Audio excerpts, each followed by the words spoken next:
اللہم صلی اللہ سیدنا محمد الصلاۃ والسلام علیک یا رسول اللہ۔ سب سے پہلے یہ کام کر لیں، درود پاک زندگی کا وظیفہ بنا لیں۔ درود پاک کے بے شمار فائدے ہیں۔ آج میں اس ویڈیو میں آپ لوگوں کو کچھ لوگوں کے سوال ہوتے کہ درود پاک کا وظیفہ پڑھا لیکن ہمیں فائدہ نہیں ہوتا ہے، تو اس کے بارے میں پورا آپ لوگوں کو بتاؤں گا کس طرح درود پاک پڑھنا چاہیے، کیسے پڑھنا چاہیے۔ سب سے پہلے اگر آپ ہمارے یوٹیوب چینل پر نئے ہیں تو ہمارے یوٹیوب چینل کو سبسکرائب کریں، ویڈیو کو دل سے لائک بھی کریں۔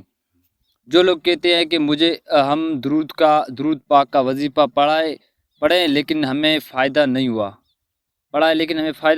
ان لوگوں سے اتنا کہوں کہ ہم نے کبھی درود کی عظمت شریف کی شان کو، درود شریف کے مکان کو سمجھا ہی نہیں ہے۔ تو ایک بار درود پڑھنے سے کتنے انعامات ملتے ہیں، کتنی رحمتیں برستی ہیں، کاش ہمیں اس بات کا اندازہ ہوتا ہے تو کوئی بھی شخص یوں نہیں کہتا کہ درود شریف پڑھنا لیکن فائدہ نہیں ہوا۔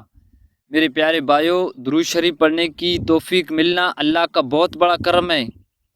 جب تک اللہ نہ چاہے تب تو ہم گناہ گار درود پاک نہیں پڑھ سکتے ہیں۔